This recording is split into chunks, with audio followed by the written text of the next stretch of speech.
Welcome. I'm Diane Martin, your host and coach for the Digitally Sassy podcast, helping a community of female entrepreneurs DIY their business. I'll teach you how to build your online presence, show you how to save money, and give you the best ways to step in and rock your social media. Yes, you can DIY your business, and I'll show you how with plain language and doable strategies. Let's go. Welcome to Digitally Sassy. I'm so glad you've joined us. I cannot believe it's July. This year is going by so fast. I hope you're all able to take advantage of the summer months. I'm in a 4-season climate, so I'm trying to embrace the warm weather when it comes. Unfortunately, it's been a little wet here, but I know summer's going to come and get some sunshine in before we see the white stuff coming down. Now, today's topic is about niches, and I do have another podcast that I did early on in my episodes that talks about how to choose a niche. I wanted to talk about something a little bit different. Let's say you've been working away on doing a blog or a e-store or something. You've chosen a niche and you're wondering if it's too broad or if it's too maybe narrow and what to do about that. You know, I'm sure either way you've been working very hard on trying to grow some traffic, trying to get some traction going. And when you continually hear crickets, it can be really discouraging.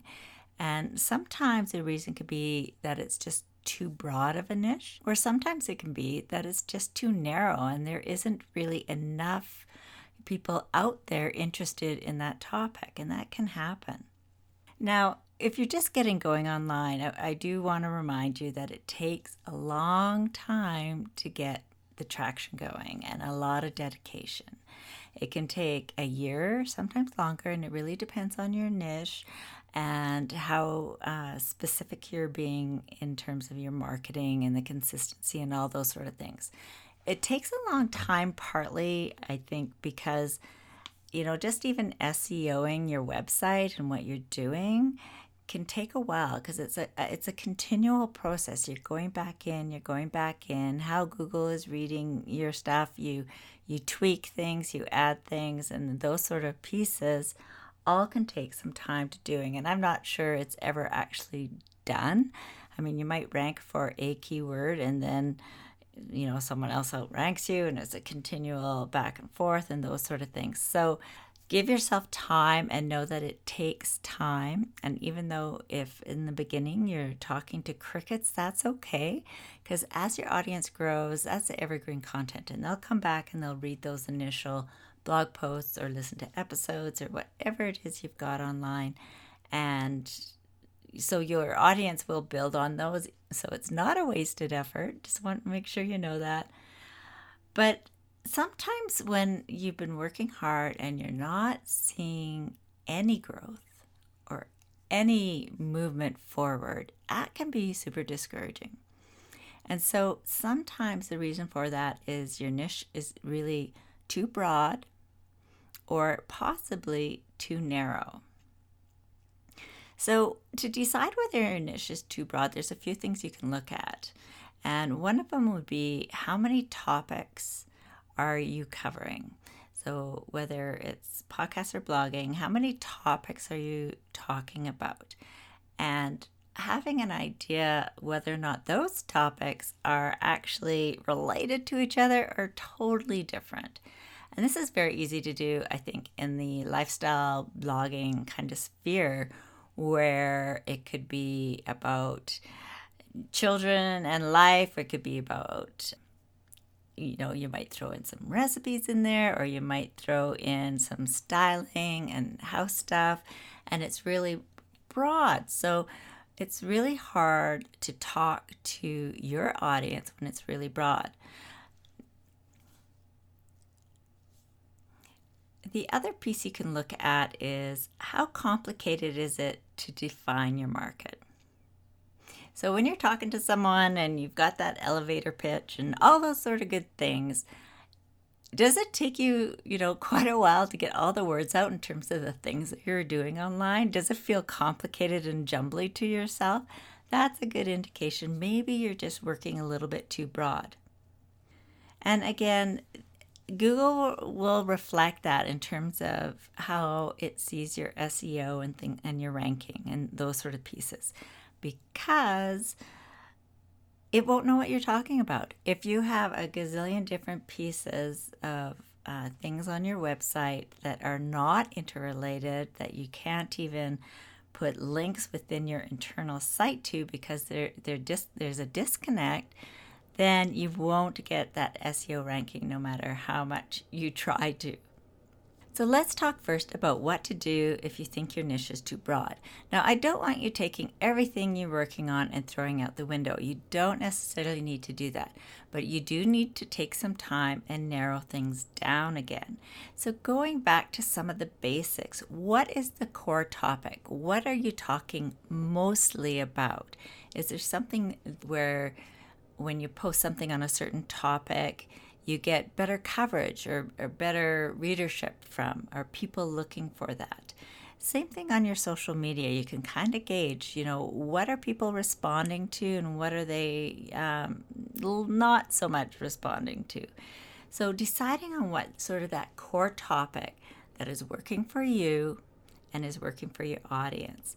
And what I would do is all the other sort of subtopics that you may have been talking about, I would put them aside for a while and really try to focus on the ones that are actually driving you some of that traffic, because you need to get that momentum going. So work, on something that's very core, that you know who that audience is, that it's this person is the one that is listening to you or reading your stuff or responding on your social media. Know who that is and write specifically for them on those topics that they're loving. So some of the other stuff, we're all interested in many, many things, and we're all complex people, and we all have very many different interests, and it's really tempting to bring in all these different interests and pieces into your content, but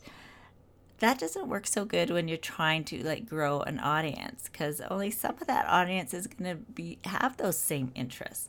So you need to really decide what is core to what you do and then work on the core pieces. But I don't want you to feel you have to delete everything you've done and you know what it was a waste. Build the core first. Then what I want you to do is gauge the interest your audience has that you built in some of those sub niches that you have and that you're interested in.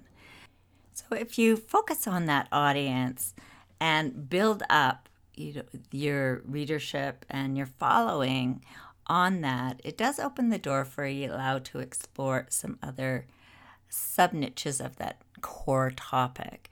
So there may be some other things that this audience would also be interested in, and you need to do your homework to understand that. It can't be too random, but know sort of, okay, this is my core, but secondary, what are people who are interested in the core also interested in? And that's how you can, vary your topics and do things that, I guess, sing to your soul a little bit in terms of what you're doing online. One other tip I want to give you on having too broad of a niche and bringing it down is to really try to ground yourself in a specific problem that you are trying to solve for a specific audience. So ask that question again so you can look at what people are engaging with and who's engaging and really define that audience. But it really needs to be value-based. So you need to be, again, back offering value by solving problems, providing solution, providing ideas and tips and all those sort of good things for a very specific audience that you know who they are and you can write to. Now, what are signs that maybe your niche is too narrow? So you've started working online and you have a super duper narrow niche. Well, there's a lot of things you can do. And some of it is really in your keyword research end of things. So there's a number of apps that you can look at. There's SEMrush. Neil Patel has some good tools on keyword research. There's quite a few out there, and I'll leave them on my show notes for you. But what it does, it allows you to see the volume of people who are Googling or looking for the keywords of your current niche. Now, if your niche is so narrowed down, there is no demand for it. And so people aren't looking for it, and they're not going to find you, and you won't get ranked and all those sort of things. So really what to do is go in and use one of these tools and have a look and see how many people are actually searching and using those keywords that relate to what you're trying to offer them. Okay, so let's say you've done that and you discover, oh no, there's like nobody interested in this. This is like way too narrow. What do? Well, you just bring it up a step and broaden the niche. Same topic area, but you can broaden it and try using those tools again. And instead of guitar playing for monkeys, perhaps, I don't know, I'm just randomly making that up, you can, bring it up. So guitar playing for beginners, or electric guitar for beginners, or whatever it might be. So you can take that really narrow niche and just broaden it a bit. So again, you don't have to throw all your hard work away. Let it live, let it be part of your content, but bring up that topic and start focusing on something a little bit broader, not too broad, but a little bit broader. And what you're trying to do is find that sweet spot in your niche.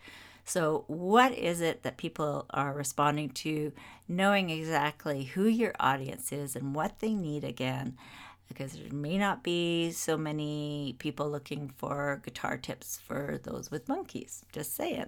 So those are my tips for today. So really, take time to look and reflect on, is your niche too broad or is your niche too narrow, and is that impacting how things are going for you? And if it is, make some subtle changes and tweak things. And you can even begin playing with that just on social media.